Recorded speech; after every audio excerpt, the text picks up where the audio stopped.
ကယားပြည်နယ်ကရင်ပြည်နယ်ကိုကြည့်မယ်ဆိုရင်လည်းဒီဘက်ကောလွဲလို့တခြားနယ်မြေဒေသတွေကို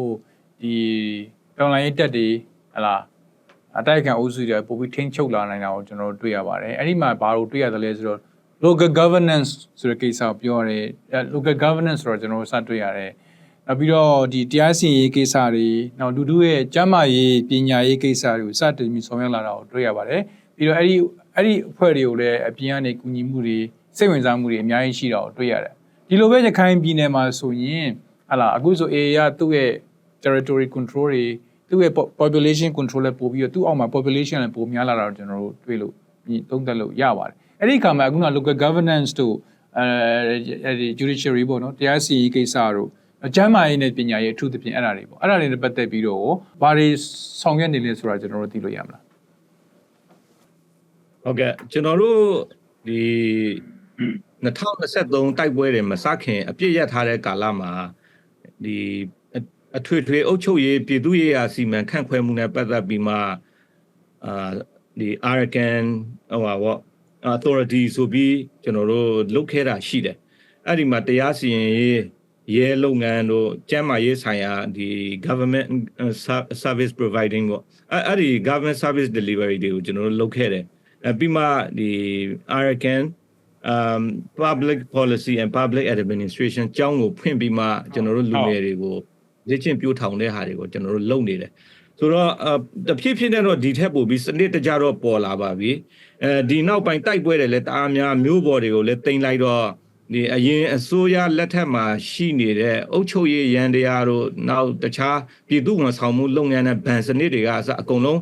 ဒါပြိုကျနေတဲ့ကာလဆိုတော့ကျွန်တော်တို့ဒီကိစ္စတွေကိုယာယီကြားကာလအခက်ခဲအနေနဲ့တော့ရှိနေပါတယ်သို့တော့ဒီဟာတွေကိုပြန်ပြီးမှစနစ်တကျဖြစ်လာဖို့အတွက်နီလန်းတွေအမျိုးရှာပြီးမှရုန်းကန်နေရတဲ့အနေအထားရှိတယ်ကျောင်းတွေတော့မဖွင့်နိုင်ဘူးကျောင်းမဖွင့်နိုင်တာကတော့ဆရာလည်းရှိတယ်ကျောင်းလည်းရှိတယ်ကျောင်းသားတွေမိဖတွေကလည်းကျောင်းထားချင်ကြတယ်ကျောင်းမဖွင့်နိုင်တာကတော့လုံခြုံရေးစိန်ခေါ်မှုကြောင့်ပါပဲအခုကဒီကျွန်တော်တို့တင်ထားတဲ့မြို့တွေကိုဒီစစ်ကောင်စီလေတပ်ကနေပြီးမှဒါအရက်သားပြစ်မှတ်တွေကိုရောအကုန်လုံးသိမ်းကျုံရောပြီးမှညတွေဘုံကျဲတာတွေရှိတယ်လူစုလူဝေးမြင်သူကပုံချပြီဆိုတော့ဒီចောင်းသားចောင်းသူတွေရဲ့လုံခြုံရေးအတွက်ကျွန်တော်တို့ကចောင်းတွေကိုဒါရက်ဆိုင်ထားပါတည်တယ်ဟုတ်ကဲ့ကျမရေးကန်ကတော့ဆေးဝါးတွေလည်းတအားရှားပါတယ်သို့တော့ကျွန်တော်တို့နီလန်အမျိုးမျိုးနဲ့ဒါတချို့အဖွဲ့အစည်းတွေကလည်းကူညီကြတာရှိပါတယ်အဖွဲ့အစည်းနဲ့မတင့်တော်လို့ပေါ့ဒါရတဲ့နေရာအကုန်လုံးကလမ်းစားတွေရှာပြီးမှဆေးတွေနဲ့ကုသအကူညီပေးနေကြတာပေါ့ဟုတ်ကဲ့ခုနကကျွန်တော်ပြောသွားတဲ့အထက်မှာရခိုင်ပြည်တစ်ခုတည်းမဟုတ်ဘဲနဲ့နေရာအနှံ့မှာအေးရဝင်ပြီးတော့လှုပ်ရှားရဲဆိုတာပါတာကျွန်တော်တွေ့ရတယ်ကရင်ပြည်နယ်ကိုလည်း mention လုပ်သွားတာကျွန်တော်တို့တွေ့လိုက်တယ်ဆိုတော့ချင်းပြည်တောင်ပိုင်းမှာဆိုရင်လည်းစီအေးရလှုပ်ရှားမှုတွေကျွန်တော်တို့တွေ့ရတယ်ဟဲ့လားဆိုတော့အေးရဲ့သူ့ရဲ့ ultimate aim ပေါ့နော်သူ့ရဲ့အမြင်ကဘယ်လိုရှိတယ်လဲသူ့ရဲ့ vision ကဘယ်လိုရှိတာလဲပေါ့နော်စီအေးရဝင်တိုက်ပေးနေတာရှိတယ် KNA မှာရော KNU နယ်မြေတွေမှာရောရှမ်းမြောက်မှာရောဒါအပြင်ရခိုင်ကတော့သူ့ရဲ့အဓိကပေါ့နော်ဆိုတော့သူ့ရဲ့မျှော်မှန်းချက်ကပါလဲဆိုတာလေးကျွန်တော်တို့ share လုပ်ပါဦးမြန်မာနိုင်ငံမှာတော့အဖွဲ့အစည်းအများစုကတော့လူမျိုးရေးအထိုင်ကနေလောက်ကြတာပဲဒါမျိုးကိုယ့်ရဲ့လူမျိုးစုတစ်ခုတည်းကိုပဲကြည်ပြီးလုပ်မယ်ဆိုရင်ဘယ်ခီးကိုမှမရောက်ဘူးဆိုတာကိုကျွန်တော်တို့နှစ်90ပြည်တွင်းစစ်ဒါလူမျိုးစုကိုပဲအခြေခံတွေးခေါ်တဲ့အတွေးခေါ်ကအလုံးမဖြစ်ဘူးဆိုတာကိုဒါတက်တည်ပြပြီးတမိုင်းကတက်တည်ပြပြီးဖြစ်တယ်ဆိုတော့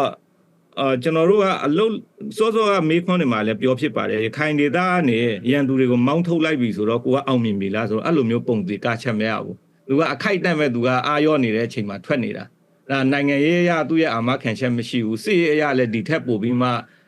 ဒါအာမခံချက်ရှိတဲ့ပတ်ဝန်းကျင်ကိုဖန်တီးဖို့လိုသေးတယ်ဒါကြောင့်ကျွန်တော်တို့ကရခိုင်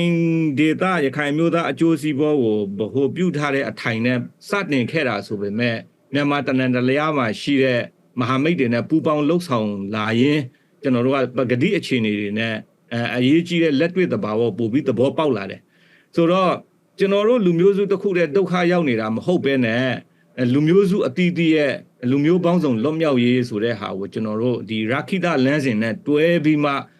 ဒီကိစ္စကိုလည်းပုံဖော်လာခဲ့တယ်ဆိုတော့မဟာမိတ်ဒေသတွေမှာဒီမဟာမိတ်တွေကိုလည်းကူညီတယ်ကိုယ်လည်းလှုပ်ရှားရှိတဲ့အလုပ်တွေကိုလည်းလှုပ်ဆောင်တယ်ဘုံရန်သူကိုလည်းတိုက်ပွဲဝင်တယ်ဆိုတဲ့အလုပ်တွေကိုကျွန်တော်တို့လှုပ်လာခဲ့တာဖြစ်တယ်မြန်မာပြည်သူတွေမြန်မာတိုင်းရင်းသားပြည်သူတွေကြားမှာနေနမိတ်ဆိုင်ရာအငြင်းပွားမှုလူမျိုးရေးဆိုင်ရာမကျေနပ်မှုတွေတော့ရှိတာပဲဒါပေမဲ့ဒီလူမျိုးအားလုံးရဲ့အခုချိန်မှာတူညီမှုကဘာလဲဆိုတော့ဒီဖက်စစ်ကောင်စီကသူတို့အားလုံးရဲ့ဘုံရန်သူဖြစ်တယ်ဆိုတော့တူညီမှုတစ်ခုကတော့ရှိကြတယ်ဒီဟာဒီ Uniting Force တစ်ခုလို့ဖြစ်နေတာပေါ့ဒါကိုလည်းကောင်းအောင်အသုံးချပြီးမှကောင်းမွန်တဲ့အပြောင်းလဲတစ်ခုပဲကျွန်တော်တို့စူးစမ်းရမှာပဲချင်းတောင်မှာလည်းကျွန်တော်တို့ဒါတချို့အငြင်းပွားစရာပဋိပက္ခတွေတော့ရှိတာပေါ့ဒါမဲ့လည်းဒီဟာတွေကိုလည်းတေချာရှင်းပြပြီးမှဖြည့်ရှင်းတော့ဖို့စဉ်းစားထားပါတယ်ဟုတ်ကဲ့ဆိုတော့အေးရဲ့မျော်မှန်းချက်ရွေးချက်ကကြီးတယ်လို့ကျွန်တော်တို့ရည်မှန်းချက်ကြီးတယ်လို့ကျွန်တော်တို့ပြောလို့ရတာပေါ့နော်အဲ့တော့ရခိုင်ပြည်တစ်ခုလုံးကိုကြည်တာမဟုတ်ဘဲနဲ့မြန်မာပြည်တစ်ခုလုံး comprehensive ဖြစ်နေကြည်တယ်လို့ကျွန်တော်တို့ပြောလို့ရတာပေါ့ဒါပေမဲ့အေးကတော့အများတန်းပြောခဲ့တာကတော့ confederation ဆိုတာကိုအများတန်းပြောခဲ့တာကျွန်တော်တို့တွေ့ရတယ်ဟုတ်တယ်မလားပေါ့ကျော်ဟုတ်ကဲ့ကျွန်တော်တို့ဒီ local level စဉ်းစားချက်ရှိသလိုဒီပြည်ထောင်စုတစ်ခုလုံးပေါ့အဲ့လိုမျိုးစဉ်းစားချက်လည်းရှိတယ်ပြည်ထောင်စုlocal တစ်ခုတည်းကိုစဉ်းစားပြီးမှတခြားဟာတွေကိုမစဉ်းစားဘူးဆိုရင်ကျွန်တော်တို့ရဲ့ data အဆင့်ဒီ strategy နဲ့မျှော်မှန်းချက်ကမအောင်မြင်နိုင်ဘူးအလုံးမဖြစ်ဘူးပြည်ထောင်စုတစ်ခုလုံးကိုတေချာစဉ်းစားဖို့လိုတယ်ပတ်ဝန်းကျင်ကိုစဉ်းစားဖို့လိုတယ်ဒီဟာတွေကိုအချို့ညီစဉ်းစားပြီးမှအချိန်ကိုက်အလုပ်လုပ်ရမယ်ပါတနာတွေဖွဲ့ရမယ်မဟာမိတ်တွေရှိရမယ်ဆိုတော့ကျွန်တော်တို့လိုမျိုးဘဝတူတွေတိုင်းရင်းသားတစ်ခုတည်းကိုတခြားသောပေါ့လေ ethnic minority တစ်ခုတည်းကိုပြောတာမဟုတ်ဘဲနဲ့ majority Burmese တွေကိုလည်းကျွန်တော်တို့အသေးချာစဉ်းစားဖို့လိုတယ်သူကအဓိကပြောင်းလဲမှုရဲ့အခြေခံအင်အားပဲသူ့ပြည်သူတွေရဲ့လိုအပ်ချက်တွေကဘာလဲသူကဘာကိုလိုချင်တယ်လဲဆိုတာတွေကိုကူညီပြီးမှကျွန်တော်တို့အချင်းချင်းကြားမှာဒီယုံကြည်မှုနဲ့ပူးပေါင်းဆောင်ရွက်မှုတွေကိုမြင့်တင်နိုင်ခဲ့ပြီဆိုရင်ဒါကျွန်တော်တို့အကုန်လုံးလိုအပ်နေတဲ့ဒီဟာပေါ့အပြောင်းလဲတွေပြီးတော့ဒါတရားမတရားပြောဖို့ဆိုတော့မဖြစ်နိုင်ပါဘူးဒါပေမဲ့ပြဿနာတွေကိုဖြေရှင်းပြီးမှအလုပ်ဖြစ်တဲ့စနစ်တွေကိုကျွန်တော်တို့စတင်နိုင်မှာဖြစ်တယ်ရခိုင်တွေပြောနေတဲ့ဒီ confederate ဆိုတာကလည်းဒါတကယ်ပြောတာဖြစ်ပါတယ်ကျွန်တော်တို့ကဒီဟာကိုပြောလို့ဟိုဟာလုပ်လို့ဒီဟာကိုလည်းပြောနေတယ်ဒီပြည်မတွေမှာတခြားဒေသတွေမှာလည်းဝင်တိုက်နေလို့ပြောတာနဲ့လုပ်တာ consistent မဖြစ်ဘူးဆိုတော့ဝေဝါးမှုမျိုးဖြစ်เสียမလို့ဘူးကျွန်တော်တို့လုပ်နေတဲ့အလုပ်များဒီကျွန်တော်တို့ရဲ့နိုင်ငံရေးအခြေခံဒီအတွေးခေါ်တွေနဲ့ထပ်တူကြအောင်ကိုကျွန်တော်တို့ကလုပ်နေတာဖြစ်တယ်ဒီမှာခုနပြောသလိုမျိုးအထိုင်ကတော့ဒီလိုမျိုးအထိုင်ကနေစပြီးစဉ်းစားတာဆိုပေမဲ့လူမျိုးပေါင်းစုံလွတ်မြောက်ရေးကအရေးကြီးတယ်ဒီဟာအရေးကြီးတဲ့ strategy ကိုအကောင့်တွေပေါ်ရင်းနဲ့ဒီဟာကိုလည်း parallel အကောင့်တွေပေါ်ရမယ်ပြီးတော့ဒီ post revolution အခြေအနေမှာလည်းပဲကျွန်တော်တို့ရဲ့ဒီ common interest တွေပေါ့ဒီဗမာလူမျိုးတွေအတွက်လည်းဒါနောက်တစ်ချိန်ဒီဖက်စစ်အာဏာရှင်အောက်ကိုမရောက်တော့ဖို့ဘယ်လိုလုပ်ရမှာလဲနောက်တခြားလူမျိုးစုတွေမှာလည်းဘယ်လိုလုပ်ရမလဲဆိုအခုတော့ချက်ချင်းကျွန်တော်တို့မှာဒီဖော်ပြီးသားဆေးတော့မရှိသေးဘူးပေါ့ဒါပေမဲ့ဒီဟာကိုတဖြည်းဖြည်းနဲ့ကျွန်တော်တို့အပြုသဘောဆောင်ခြင်းလက်တွေ့ကြတဲ့ပူပေါင်းဆောင်ရွက်ခြင်းတယောက်နဲ့တယောက်နားလည်ခြင်းတွေနဲ့ဒါပေါ်ဆောင်ရမှာပဲစိန်ခေါ်မှုတော့ရှိမှာပဲလေအဲ့တော့2025ကိုဒီဘက်ကတော်လိုင်းအုပ်စုတွေမြင်တာတစ်မျိုး2025ကိုဗိုလ်ချုပ်ထွန်းမြတ်နိုင်ရဲ့မြင်တာတစ်မျိုးဒါပေမဲ့2025မှာရွေးကောက်ပွဲကိုလုံမယ်လို့ထပ်ပြီးချိန်သွားတာကတော့စစ်ကောင်စီနဲ့ခုနကဗိုလ်ချုပ်ပြောသွားတဲ့စစ်ကောင်စီကဗိုလ်ချုပ်တွေပြောတာပေါ့နော်အဲ့တော့ရွေးကောက်ပွဲကသူတို့ထွက်ပေါက်လားတကယ်ရောဖြစ်နေသလားသူကတော့မဖြစ်အောင်ဖောက်ထွက်ရမှာပဲကျွန်တော်လည်းသူ့နေရာမှာဆိုရင်တော့ဒါအိမ်နင်းချင်းကဘယ်သူထောက်ခံတယ်ဒါတွေကိုအကုန်လုံး mobilize လုပ်ပြီးမှမရအောင်ဖောက်ထွက်မှာပဲသူ့တော့သူဖောက်ထွက်လို့ရမရဖောက်ထွက်ရင်းနဲ့လန်တဝက်မှာပဲ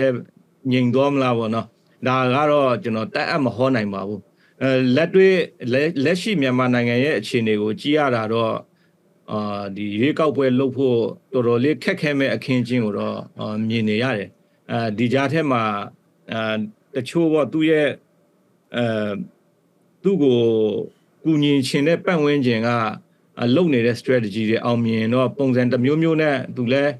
ဒီ proportional democracy တခြားရွေးကောက်ပွဲတွေကိုဟန်ပြလုပ်ပြီးမှလည်းနီလန်အမျိုးမျိုးနဲ့အသက်ဆက်ဖို့ကြိုးစားကောင်းကြိုးစားမှာပဲလေအခုလည်းဗာလဲကာလုံနဲ့အစည်းအဝေးခေါ်ပြီးမှအခြေခံဥပဒေမှာပြဋ္ဌာန်းထားတဲ့ဒီအစိုးရတက်တန်းတွေထက်တောင်ကြော်လွန်ပြီးမှသူလည်းလုပ်နေတာပဲလေဒါကတော့တနက်ကင်ထားပြီးရင်ဒါဥပဒေကိုစာနဲ့ရေးစရာမလိုပါဘူးသူကပိုကျွန်းတာပေါ့ဆိုတော့နီလန်တစ်မျိုးမျိုးနဲ့တော့သူလည်းအသက်မသေးဖို့အတွက်ရုန်းကန်နေမှာပါပဲ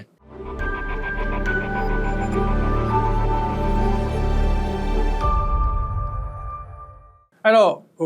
နိုင်ငံတကာကနေပြန်ကြည့်မယ်ဆိုရင်လွန်ခဲ့တဲ့3နှစ်နဲ့4နှစ်အတွင်းမှာအာဏာသိမ်းတဲ့အချိန်နဲ့စပြီးတော့တိုင်းသားတပ်ဖွဲ့တွေရော EAO တွေရော ERO တွေရောဒါအပြင်အခုအစ်ပေါ်လာတဲ့ M resistant အုပ်စုတွေ PDF လို့အုပ်စုတွေကသူတို့ရဲ့ performance ပေါ့နော်သူတို့တောင်လိုင်းကို4နှစ်အထိသူတည်လာခဲ့တာကျွန်တော်တွေ့ရတယ်ဒါပေမဲ့အပြင်ကနေပြီးတော့ဒါတွေကိုကြည့်ပြီးသုံးသပ်တဲ့သူတွေရော report ထုတ်ပြီးရေးနေတဲ့သူတွေရောအဖွဲ့အစည်းတွေရာတွေကတော့ဖွဲ့စည်းတွေရောဟလာမြန်မာပြည်က organization ဖြစ်သွားနိုင်တယ်စစ်တပ်ကြီးပြိုသွားရင်ပြိုခံလို့မရဘူးဒါမင်းမဲစရိုက်တွေပေါ်လာမယ်မင်းမဲတိုင်းကြီးဖြစ်သွားလိမ့်မယ်ဆိုပြီးတော့အမျိုးမျိုးပြောလာခဲ့တာကျွန်တော်တွေ့ရပါတယ်ဒါပေမဲ့ဒီဘက်ကတော်လိုင်းရေးဘက်ကပြန်ကြည့်တော့လေသူအရှိန်အဟုန်နဲ့သူဆက်ပြီးတော့သွားနေတာကျွန်တော်တွေ့ရတယ်အဲ့တော့တစ်ဖက်ကလေ့လာတဲ့သူတွေကလည်းတခြားခုနဗချုပ်ပြောသွားတဲ့ဟလာသူ့ကူညီခြင်းနဲ့အပေါင်းအသင်းရောင်းရင်းတွေကလည်းဟလာဒီတော်လိုင်းရေးက too complex ဖြစ်လို့မှကြည့်တယ်အဲ့တော့တော်လိုင်းရေးအောင်မြင်သွားရင်မဖြစ်ဘူးတော်လိုင်းရေးကြာသွားအောင်လုပ်ရမယ်ဆိုတဲ့အမြင်ရှိတဲ့သူတွေရှိသလို goal post လို့ခေါ်တဲ့ဂိုးတိုင်းကိုနှစ်ပတ်တစ်ခါ3လတစ်ခါလောက်ရွှေ့နေတဲ့သူတွေလည်းရှိတာကျွန်တော်တွေ့ရတယ်အဲ့ဒါနဲ့ပတ်သက်ပြီးတော့ comment ပါပေးချင်တယ်မသိဘူးမြန်မာစစ်တပ်ပြိုတော့ရင်နိုင်ငံတစစီပြိုကွဲတော့မလားဆိုတော့အတွေးခေါ်ကိုတစ်ဖက်ကပြန်ပြီးလှည့်ပြီးမှပေါ့ဒီဖက်ကမြင်တဲ့အမြင်ကိုသူ့ရဲ့ perception ဆိုတာကသူဘလို့မြင်လဲဆိုတာကသူဘလို့ဘယ်နာကနေကြည့်တယ်လဲဆိုတာပေါ်မှာမူတည်တာပေါ့ကျွန်တော်တို့အဲ့ဒီမြင်ကွင်းကိုဒီဖက်ကနေလှမ်းပြီးပြန်ကြည့်ရင်ဒီစစ်တပ်ပြိုတော့ရင်နိုင်ငံတစားစီပြိုကွဲမှာလားဆိုတာထက်ဒီစစ်တပ်ရှိနေရင်အခုဘာဖြစ်နေတယ်လဲဆိုတော့လက်ရှိအခြေအနေကိုအရင်မြင်အောင်ကျွန်တော်ကမိမောင်းထိုးပြချင်တယ်ဒီစစ်တပ်ရှိနေရင်အခုဘာဖြစ်နေတယ်လဲပြိုရင်ဘာဖြစ်နိုင်တယ်လဲဆိုတာထက်ဒီဟာရှိနေတဲ့အတွက်အခုဘာဖြစ်နေတယ်လဲတိုင်းရင်းသားတွေလည်းမအေးချမ်းဘူးဗမာတွေလည်းအေးချမ်းလာဆိုတော့ဗမာလည်းပြည်တွင်းစစ်တိုက်နေရတာပဲဆိုတော့ဒီဟာရှိနေခြင်းရဲ့ဒါလက်ငင်းအကျိုးကျေးဇူးကဒီဟာဖြစ်နေတယ်နောက်ပြည်ထောင်စုဆိုတဲ့ကိစ္စပေါ့လေနော်ပြည်ထောင်စုတချို့ကတော့မြန်မာနိုင်ငံဆိုပဲဒီလိုမျိုးပြောလိုက်တယ်မြန်မာနိုင်ငံဆိုပြီးပြောလိုက်ပြီဆိုရင်တော့ဒါတပြည်ထောင်မြန်မာနိုင်ငံလို့ပြောတာနဲ့တူတယ်ပြည်ထောင်စုလို့ပြောလိုက်ရင်တော့ပို့ပြီးမှနားလည်ရလွယ်တယ်ဒါရှိတရားနဲ့လည်းဒါဟိုဖြစ်တယ် visualize ဖြစ်အောင်အတွက်ကျွန်တော်မြန်မာပြည်ထောင်စုလို့ပြောတာဖြစ်တယ်ဆိုတော့ဒီပြည်ထောင်စုကိုဒါအမြင်ခံတက်ထားပြီးမှတည်တက်နေတာဖြစ်တယ်ဒီပြည်ထောင်စုကဆိုတော့သူကပြည်ထောင်စုလို့ပြောပြီးမှဒီသူ့ရဲ့စစ်တပ်ကလည်းပြည်ထောင်စုစစ်တပ်ရဲ့လုပ်ရက်ကိုမလုပ်ဘဲနဲ့ဒီအမျိုးသားအစွန်းရောက်ဒီလက်နက်နိုင်ငံပေါ့ဗျာဒီအရင်တုန်းကဗမာပဒေသရစ်တွေခေတ်ကလက်နက်နိုင်ငံတည်ထောင်တယ်လို့မျိုးပြည်ထောင်စုအမတော်တစ်ခုရဲ့ကြံအင်လက္ခဏာတို့အခြေခံဒီ ideology တွေကိုမလုပ်ဘဲနဲ့ပဒေသရစ်ဆန်တဲ့လူမျိုးစုအတွေးခေါ်ကိုအခြေခံပြီးလှုပ်လာတဲ့စစ်တပ်ဆိုတော့ဒီလက်ရှိနေတဲ့ပြည်ထောင်စုတစ်ခုကိုကာကွယ်ဖို့ဒီလုံလောက်တဲ့အတွေးခေါ်လည်းမရှိဘူးဖွဲ့စည်းပုံကလည်းသူ့ရဲ့ဟို ideology ကိုပြောမလားအဲ့ဒီကတဆင့် doctrine ကိုပြောမလားအဲ့ဒီ ideology တို့ doctrine တို့အခြေခံပြီးမှဖြစ်လာတဲ့သူ့ရဲ့ဟို performance တွေပေါ့နော် action တွေကဒါလိုအပ်ချက်တွေနဲ့လွဲချော်နေတယ်ဆိုတော့ဒီပြောမယ်ဆိုရင်ဗျာဒီပြည်ထောင်စုဆိုတာလည်းပဲကျွန်တော်တို့ကလိုရာဆွဲပြောရကြရင်တော့ဒီဗမာပြည်ရဲ့ခေတ်ကပဲဒီ empire တွေကစုစည်းခဲ့တယ်လို့မျိုးပေါ့ဒါပေမဲ့အဲ့ဒီခေတ်တုန်းကဒီလက်နက်နိုင်ငံတည်ထောင်တဲ့အချိန်မှာဘရင်တပတ်ဘုံလဲယုံအားကောင်းတဲ့အချိန်မှာတိုက်ပြီးမှကောင်းတဲ့ဟာတွေကိုယူလာခဲ့တယ်ပြီးရင်သူတည်ရင်ဒီဟာမရှိတော့ဘူးဟုတ်ဒီလက်ရှိကျွန်တော်တို့ရှိနေ modern Burma ဆိုတာကတော့ဒါ colonial legacy ပဲဒါအရှိတရားပဲကျွန်တော်တို့ဒီဟာကိုရတဲ့အချိန်မှာအကုန်လုံးပါဝင်ပြီးမှပြည်ထောင်စုစစ်တပ်ကိုလည်းပြည်ထောင်စုကိုကာကွယ်ဖို့လိုအပ်တဲ့အခြေခံဒီ ideology တွေရော doctrine တွေနောက်ပြီးဖွဲ့စည်းပုံတွေဥဆောင်မှုပုံစံတွေ ဒါတွေကိုအချိုးကျအောင်လုပ်ပြီးမှပြေထောင်စုစစ်မှန်တဲ့ဟာဖြစ်လာမှာအခုကဒီစစ်တပ်ကပြေထောင်စုဆိုတာကိုအမြင်ခံအရပဲပြောပြီးမှသူလောက်တာကလူမျိုးစုစစ်တပ်လိုမျိုးဖက်စစ်စစ်တပ်ဖြစ်တော့တယ်ဆိုတော့တခြားလူမျိုးစုတွေကလည်းမလွတ်လပ်ဘူးနောက်ဆုံးအဲ့ဒီသူ့ရဲ့အတွေးခေါ်အရင်အဆင့်မြင့်လာတာပေါ့ပြောမယ်ဆိုရင်ကျွန်တော်တို့တရေကားတွေကိုကြည့်ရင်အဲ့ဒီတရေကသွေးတွေတောက်လူတွေတက်ပြီးမှပို့ပြီးအားကောင်းလာတဲ့အချိန်မှာကိုယ်အိမ်သားကိုစားဖို့လိုက်ပြီလေနော်ဆိုတော့ခင်ဗျားတို့လည်းအဲ့ဒီသွေးစိုးဖုတ်ကောင်ရဲ့ဒဏ်ကိုကြောက်ပြီးမှအိမ်တွေပြာကျကုန်ပြီပေါ့ဆိုတော့ဒီဟာကိုကျွန်တော်တို့ကပြောင်းလဲဖို့လိုတယ်နော်ဒါကြောင့်ဒီစစ်တပ်ရှိရင်စစ်တပ်ပြိုရင်ပြည်ထောင်စုပြိုမလားဆိုတာကတော့လက်ရှိအခြေအနေကိုပဲအရင်မြင်အောင်ကြည့်ရင်တော့ဘာလို့တင်တယ်ကိုလူတိုင်းစဉ်းစားတတ်မယ်လို့ကျွန်တော်မျှော်လင့်ပါတယ်ဟုတ်ကဲ့ဗိုလ်ချုပ်ဖြေပေးတာကျေးဇူးအများကြီးတင်ပါတယ်ကျွန်တော်တို့အချိန်လည်းကုန်တော့မှာဆိုတော့ကျွန်တော်ထပ်ပြီးတော့မေးချင်တာကတော့အခုလွန်ခဲ့တဲ့2နှစ်3နှစ်အတွင်းမှာAAကနေပြီးတော့နဖူးတွေဒူးတွေတိုက်ရတဲ့မြန်မာတက်1960 90မှာကျွန်တော်တို့သိခဲ့တဲ့မြန်မာတက်အဲ့ကဘာကွာလဲအခုကျွန်တော်တို့ကြည့်မယ်ဆိုရင်အခုရခိုင်ပြည်နယ်မှာပဲရေကျုပ်တွေနှခါလဲတာကျွန်တော်တို့တွေ့ရတယ်ဟဲ့လားဆိုတော့အဲ့မြန်မာတက်ကကျွန်တော်တို့မြင်တာကကျွန်တော်တို့ကိုယ်တိုင်ကဟဲ့လားကျွန်တော်တို့ရဲ့ editorial talk တွေမှာပြောနေတာစစ်တပ်ပြတ်နေပြီတက်ကပြိုတော့မှတက်ပြတ်နေပြီဆိုတဲ့ဟာမျိုးတွေကျွန်တော်တို့သုံးကြတာကျွန်တော်တို့တွေ့ရတယ်ဒေါ်လာရဲ့ဥစုရတဲ့သုံးတာတွေ့ရတယ်ဆိုတော့နဖူးတွေဒူးတွေမြေပြင်မှာတိုက်ရတဲ့သူတွေကဗိုလ်ချုပ်တို့လူမျိုးတွေကနေပြီးတော့ဗိုလ်ချုပ်တို့အနေနဲ့ဘယ်လိုအမြင်နဲ့ပြောချင်လဲအဲ့ဒီဟာကျွန်တော်တို့ပြောနေတာတွေကျွန်တော်ကတော့ကျွန်တော်တို့စီမှာတော့ဒီမြေပြင်အခြေအနေကို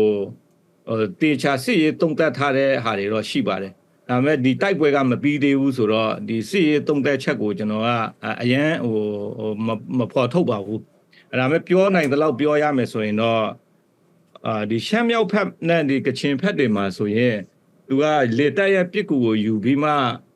တိုက်တယ်ဒါပေမဲ့သူ့ရဲ့ moral ဘိုင်းကတအားနှိမ့်တယ်မြန်မာစစ်တပ်လက်ရှိမြန်မာစစ်တပ်ကိုစကားစားတက်ပေါ့ဗျာမြန်မာစစ်တပ်လို့ပြောတာတဲ့ဒီလက်ရှိစကားစားတက်ကို1960လောက်ကမြန်မာတပ်မတော်နဲ့အရာမှာထက်တူခိုင်းနိုင်လို့တော့မရပါဘူးအာသာချက်ကကိုစီမတူပါဘူးအဲ့ဒီခေတ်တုန်းကဆိုရင်ပြည်သူရဲ့ထောက်ခံမှုတွေရှိမယ်ဒီမှာစစ်တပ်ကချမစားသေးဘူးပေါ့သူ့ရဲ့စိတ်ပိုင်းဆိုင်ရာကမြင့်တယ်ဒါပေမဲ့နီးပညာနဲ့လက်နက်ခဲယမ်းတွေကြတော့ဒီခေတ်ကသူအများကြီးမြင့်ပါတယ်သူ့ရဲ့လေတပ်ကိုပြောမလားရေတပ်ကိုပြောမလားဘန်ဒါငွေကိုပြောမလားလူအင်အားကိုလူအရင်အမြစ်ကိုပြောမလားလက်နက်ခဲအကုန်လုံးပဲကျွန်တော်တို့ဒီတိုက်ပွဲကြီးတွေမဖြစ်ခင်မြန်မာစစ်တပ်မှာဒီလောက်ထိများပြားတဲ့လက်နက်ခဲယမ်းတွေရှိနေမယ်လို့မထင်ထားခဲ့ဘူးဒါပေမဲ့တကယ်ကြည့်တဲ့အချိန်မှာတကယ်များတာပဲသူဟာတကယ်အများကြီးထုတ်လုပ်ထားတာပဲပြီးတော့နီးပညာအရလည်းဒီအရင်ခေတ်ထက်အများကြီးတာပါတယ်ဆိုတော့အကုန်လုံးကိုခိုင်းနိုင်လို့တော့မရဘူးဥမာစစ်တပ်ရဲ့ခေါင်းဆောင်မှုပြီးမှသူ့ရဲ့စိတ်ပိုင်းဆိုင်ရာစီကံကျင့်ဝတ်အဲ့ဒါတွေကအဲ့ဒီဖက်မှာမြင့်တယ်ဒီဖက်ခေတ်မှာဆိုတော့စစ်တပ်ကသူကဆင်းလာတဲ့အရာရှိတွေရဲ့အရက်သားဆန်တဲ့လောဘတွေပေါ့စစ်သားတယောက်မှာရှိတဲ့နိုင်ငံနဲ့လူမျိုးပေါ်မှာရှိတဲ့အမြင်တွေပြီးမှစစ်တွေတယောက်ရဲ့ဒီခံယူချက်နဲ့လှုပ်ဆောင်ချက်တွေအဲ့ဒါတွေကြတော့ဒီစစ်တပ်ကသူကဆင်းလာရင်ဒီကောင်ဟာတကယ်စစ်သားကြီးဖြစ်ပြီလားလို့ကြည့်လိုက်တော့သူသုံးပွင့်ဖြစ်ရင်ဗာစီးပွားရေးလှုပ်တော့မယ်ဆိုတော့ပောက်ကြရတယ်ကျွန်တော်တို့ကြားရတယ်ဒါကတော့တကယ်အနုလက္ခဏာဖက်တွေမြင်ရတာပေါ့ဒါကြောင့်ဒီစစ်မြေပြင်မှာလည်းပဲရှမ်းမြောက်တို့မှာဆိုရင်ဒီပတ်စံတွေပို့ပေါ်တာပေါ့ရခိုင်တို့ချင်းတို့နဲ့ဆိုင်ဒီဖက်တွေကလူတွေကပိုင်ဆိုင်မှုတွေကိုရွှေ့ပြောင်းနေရတာနဲ့သူရဲ့မိသားစုဆိုင်ရာနောက်ဆန်တင်းတဲ့ကိစ္စတွေနဲ့အဲ့ဒါတွေတော့အများကြီးတွေ့ရတယ်ဒါကြောင့်တနေရာနဲ့တနေရာမတူဘူးရခိုင်ဖက်မှာဆိုရင်တော့ဒါသူကရေတက်ရဲ့ပစ်ကူကိုရတယ်အဲ့ဒီဆိုတော့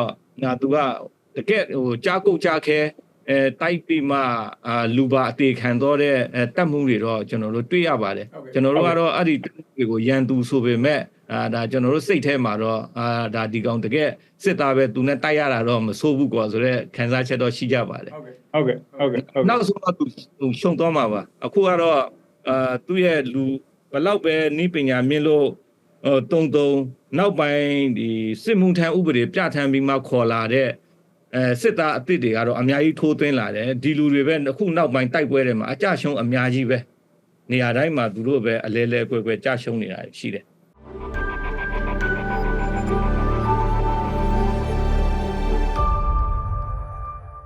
ဘကျွန်တော်တို့တခါတော့ကျွန်တော်နဲ့ပြောတော့ကဒီစစ်ကောင်စီဘက်ကနေပြီးတော့ဒီကပ္ပစာကနေပြီးတော့ donation တွေပေါ့နော်အလှူတွေရတာများတယ်လို့ကျွန်တော်တခါပြောဦးတယ် RPG တွေရတာတွေလက်နက်တွေရတာတွေ ဟုတ်တယ်သူကကျွန်တော်တို့ကိုအိန္ဒိချင်းနိုင်ငံတွေစီမှာယုံကြည်မှုတည်ဆောက်လို့မရအောင်တရုတ်ကိုဖြစ်ဖြစ်အိန္ဒိယဖြစ်ဖြစ်အဲ့လိုမျိုးနိုင်ငံလိုက်ပြီးမှတိတ်ခါချပြီးမှမပေါင်းတင်အောင်ကြောဂုံချောတာပေါ့တရုတ်ဘက်ကိုတော်ပြီးမှအေးဆိုလို့ရှိခဲ့ရင်အမေရိကန်တွေစီကလက်နက်တွေရတယ်ပြီးမှအိန္ဒိယကိုရောက်တော့ပြီဆိုရင်ကျွန်တော်တို့အိန္ဒိချင်းနိုင်ငံတွေကရန်သူလို့မြင်လာအောင်တန်တရားတွေရှိလာအောင်အမျိုးမျိုးလျှောက်ပြောတယ်လေတရုတ်ကိုတော့ပြီဆိုရင်ဒါကအမေရိကန်ရဲ့မွေးထားတဲ့လူဖြစ်တယ်ထိုင်းနယ်ဇက်ကနေလက်နက်အကောင့်တွေရပြီးမှဒီကောင်တွေတိုက်နေတဲ့လူဖြစ်တယ်ပြီးမှဒီထိုင်းကိုတော့ပြီးမှအမေရိကန်တန်ယုံတို့ပေါ့တန်တမန်တွေ BNN နဲ့တွေ့ပြီဆိုရင်လည်းပဲဒီကောင်တွေကတရုတ်ကမွေးထားတဲ့လူတွေဖြစ်တယ်တရုတ်ရဲ့လွန်မိုးမှုကိုကာကွယ်ဖို့အတွက်ခမရရဲ့အကူအညီယူရမယ်ပြီးမှDEA တို့ဒီမူရေးကလူတွေကိုတွေ့ပြီးမှဒီမူရေးငွေတွေနဲ့စစ်တိုက်နေတာဖြစ်တယ်ခမရတို့စီကနီးပညာနဲ့ရန်ပုံငွေတွေကူညီပါဆိုပြီးမှသူကအဲ့လိုမျိုးပြောတယ်ပြီးရင်ခဏနဲ့အိန္ဒိယကိုတော်ပြီးမှဒါတရုတ်ကမွေးထားတဲ့အဖွဲ့တွေမင်းတို့နယ်စပ်ကိုရောက်နေပြီဒီကောင်တွေရောက်ရင်အန်ဒီရှိတယ်သူတို့ကိုရှင်းဖို့အတွက်ကူညီပါဆိုတဲ့ဟာမျိုးသူကတော်ပြောတဲ့အချိန်မှာကျွန်တော်တို့လည်းအဲ့ဒီနိုင်ငံတွေနဲ့ချင်းကပ်ဖို့ကြိုးစားတာပေါ့သူတို့နိုင်ငံတွေကကျွန်တော်တို့ကိုမေးတယ်မင်းတို့ဒီလောက်တိုက်နေတာခဲယမ်းတွေဘယ်ကရတယ်လဲပေါ့လက်နက်တွေအခုကောင်းနေပြီလက်နက်ကြီးတွေအင်အားအရန်ကြီးလာတယ်ဆိုတော့ဘယ်ဟုတ်မလဲငါတို့အဲ့ဒီစစ်ကောင်စီပဲအင်အားကြီးအောင်ကူညီပေးခဲ့တာပဲတခြားတက်တွေလည်းတော်တော်ကောင်းလာပြီဆိုပြီးမှကျွန်တော်တို့ပြောတာရှိပါတယ်မှန်ပါတယ်သူတို့အလှူတွေတော်တော်များတယ်ဘယ်လိုမျိုးအကူအညီတွေပြောတာလဲစစ်ကောင်စီရဲ့အကူအညီလားဟုတ်ကြီးတဲ့သူတွေနားလည်သွားအောင်လို့ရန်ဖက်ဆိုတိုင်းအကုန်လုံးနေရာတကာရန်ဖက်မဟုတ်ပါဘူးသူမြန်ထွက်ပြေးသွားပြီဆိုရင်ကြည်ဆန်းတဲ့အပုံလိုက်ထားခဲ့တဲ့မဟာမိတ်ပုံစံမျိုးလည်းဖြစ်သွားတာပေါ့ဒါကြောင့်သူရဲ့လက်နက်တွေပေါ့အခုတော်လန်ရဲ့အတိုင်းဝိုင်းမှာဆိုရင်ကျွန်တော်ကရင်နီဖက်ကမဟာမိတ်တွေပြောတဲ့ဟာကြားဦးတယ်ခင်ဗျားတို့ကြီးတွေတော်တော်များတယ်ဆိုတော့မဟုတ်ဘူးဘို့ချုပ်ကျွန်တော်တို့ခွေးကြီးနဲ့ပြစ်နေတာဆိုတဲ့ဟာမျိုးပေါ့ကြီးတော့နာမည်လှလေးပေးထားသေးတယ်ကျွန်တော်လည်းကိုအောင်စော်လည်းခွေးချစ်တယ်လို့ကြားဘူးတယ်ကျွန်တော်လည်းခွေးတအားမွေးတယ်ခွေးကိုတအားတော့နှိမ်ပြီးဆက်ဆံတဲ့အဲမှာမပါဘူးဟုတ်ကျွန်တော်တော့ခွေးကိုတော့မစော်ကားစေချင်ဘူးအဲ့ဒီတဘောပါကျွန်တော်ပြောချင်တာခွေးကိုမစော်ကားဖို့ပြောတာကျွန်တော်တို့တကယ်ခွေးချစ်တဲ့သူတွေဆိုတော့ဘိုးချုပ်လိုပါပဲအဲ့တော့မေကွန်းတစ်ခုနှစ်ခုပဲကြံတော့တယ်အဲ့တော့ဒီဘိုးချုပ်မူကြီးတန်းရွှေရဲ့ခေါင်းဆောင်မှုအောက်မှာနေခဲ့တဲ့မြန်မာပြည်သူကတိုင်းပြည်ကိုရောင်းစားခဲ့တယ်ကြုံလုပ်ခဲ့တယ်လို့ပြောခဲ့ပြီးတော့ကျွန်တော်တို့ကြားဘူးတယ်အဲ့တော့အခုဗိုလ်ချုပ်မူကြီးမင်းအောင်လှိုင်သူလည်းဒေါ်စင်ရေးစင်းပဲ DSA စင်းပဲဆိုတော့သူ့လက်ထက်နဲ့အဲ့လက်ထက်ကိုဗိုလ်ချုပ်ကဘယ်လိုမြင်လဲဘယ်လိုခွဲခြားပြီးမြင်လဲဘာပြောချင်လဲကျွန်တော်ကတော့ဒီနိုင်ငံကိုအုပ်ချုပ်တဲ့လူတွေပေါ့အဲ့ဒါမှကောင်းတာလုပ်တဲ့ဟာလည်းရှိတာပဲဒီအခုလက်ရှိအာဏာကင်ထားတဲ့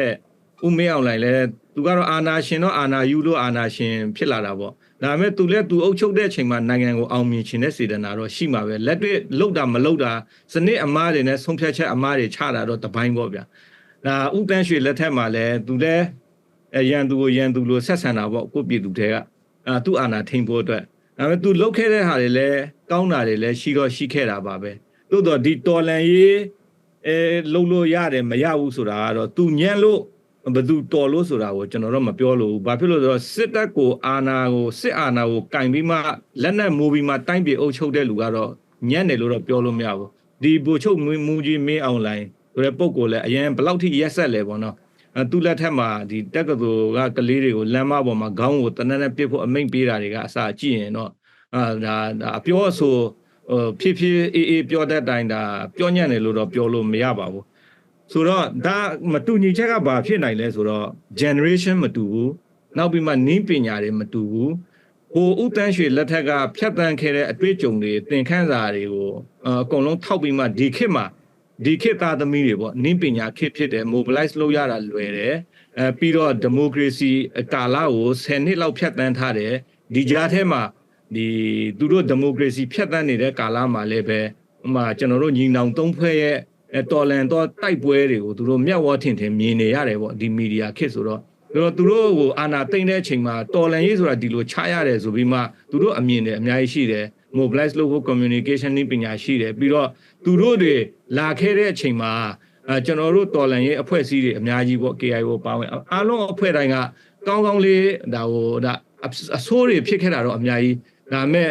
အဆိုးထဲကအကောင်းဆုံးဖြစ်အောင်ဖေးမခဲ့တယ်ပြီးတော့ကျွန်တော်တို့ဒီ1988မှာဗမာပြည်မှာ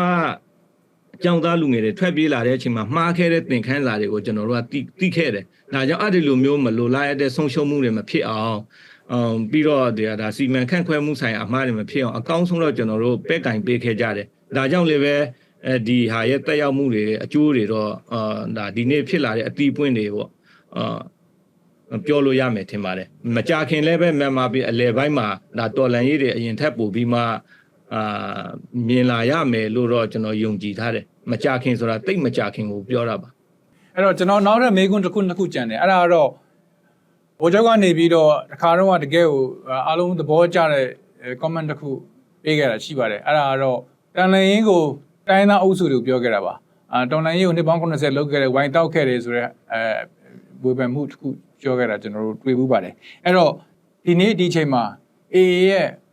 ခေါင်းဆောင်တယောက်အနေနဲ့ဗိုလ်ချုပ်တယောက်အနေနဲ့အင်အားအလွန်ကြီးမားတဲ့တပ်တစ်ခုဥဆောင်နေတဲ့ခေါင်းဆောင်တယောက်အနေနဲ့အဲ့ဒီပြောခဲ့တဲ့ comment ပေါ်မှာဘယ်လိုမြင်လဲဆိုတာလေးသိချင်တယ်ဘယ်လိုပြန်သုံးသပ်လဲဆိုတာသိချင်တယ်အဲ့ဒီတော့ကျွန်တော်ပြောခဲ့တဲ့စကားကတော့မှားတော့မမှားဘူးဒါမဲ့ဝေါ်လုံးအရှိနဲ့ရမ်းပြီးမှပြောလိုက်တော့တချို့ခင်မင်မှုတွေလည်းပြက်စီတော်တဲ့ရိုက်ခတ်မှုတွေကျွန်တော်ခံစားရပါတယ်သူကprovocative ဖြစ်တယ်အမှန်လဲအမှန်ပဲအခုချိန်မှာတော့တော်လန်ရေးကိုတနိုင်ငံလုံးအတိုင်းတာစီစီလုံးတော့ပြောလို့မရဘူးပေါ့ဒါသူနိုင်တဲ့အခန့်ကနေဆင်နွှဲနေကြတဲ့အချိန်မှာကြတော့မြန်မာနိုင်ငံရဲ့အပြောင်းလဲကအရင်ထက်တော့မျောလင်းချက်တွေအများကြီးရှိတယ်လို့တော့ကျွန်တော်ပြောလိုပါတယ်ဟုတ်ကဲ့ဗိုလ်ချုပ်ကျေးဇူးလည်းတင်ပါတယ်ကျွန်တော်နောက်ဆုံးမေးခွန်းတစ်ခုပဲကြံပါတယ်အဲ့ဒါ very simple ဖြစ်ပါတယ်အဲ့ဒီမေးခွန်းကိုလည်းတခြားသူတွေကိုလည်းကျွန်တော်ခဏမေးလေးရှိပါတယ်ဒီတော်လိုင်းရနိုင်မှာလားနိုင်မှာလားဆိုတာကလူတိုင်းအတွက်ပျော်ရွှင်စရာနှိဂုံတော့ဖြစ်ချင်မှဖြစ်မယ်ဒါမဲ့အခုကလေးကတော့အောင်မြင်မှုတွေကတော့တော်တော်ရှိနေပါပြီအရင်တုန်းကတခါမှဒီမာနမလျှော့ခဲ့တဲ့မြန်မာစစ်တပ်အဲ့ဒီမြန်မာစစ်တပ်ကိုကျွန်တော်တို့နေရာတကာမှာခွေပြေးဝက်ပြေးဖြစ်အောင်တိုက်နိုင်တဲ့အနေအထားပေါ့ပြီးတော့သူ့ရဲ့ဒီပြိုလဲမှုတွေကလည်းသူအစပိုင်းမှာအိန္ဒိယရအောင်ထိန်းထားတဲ့စခန်းတစ်ခုကနေတစ်ခုပြင်တစ်ခုခံစစ်တွေကိုတဆင့်ချင်းဆင်ပြီးမှဆုတ်ခွာနေပေမဲ့ဒီထပ်ပိုပြီးမှအချိန်ဟုန်ရလာတဲ့အချိန်မှာဒိုမီနိုပြိုလဲသူလိုမျိုးလဲပြိုလဲတော့နိုင်တဲ့အနေအထားတွေတော့ရှိပါတယ်ဒီဟာတွေကိုကျွန်တော်တို့ကနောက်ပိုင်းမှာဘယ်လို manage လုပ်မလဲဆိုတဲ့အပိုင်းတွေကလည်းပဲတော်တော်အရေးကြီးပါတယ်ဒါကြောင့်လူတိုင်းပျော်ချင်မှတော့ပျော်မယ်ဒါပေမဲ့တော်လန်ရေးကိုတော့တော်တော်လေးအောင်မြင်မှုတွေကိုရရှိလာမှာတော့ကျွန်တော်မြင်နေတယ်ကျေးဇူးအများကြီးတင်ပါတယ်ဗိုလ်ချုပ်ထွန်းမြတ်နိုင်အခုလိုARကိုစိတ်ရှိလက်ရှိနဲ့ဖိချပေးတဲ့ကြောင့်ကျွန်တော်တို့ကနေကျေးဇူးထူးတင်ပါတယ်လို့ပြောချင်ပါတယ်ကျေးဇူးတင်ပါတယ်ဗိုလ်ချုပ်ARကိုလည်းကျေးဇူးတင်ပါတယ်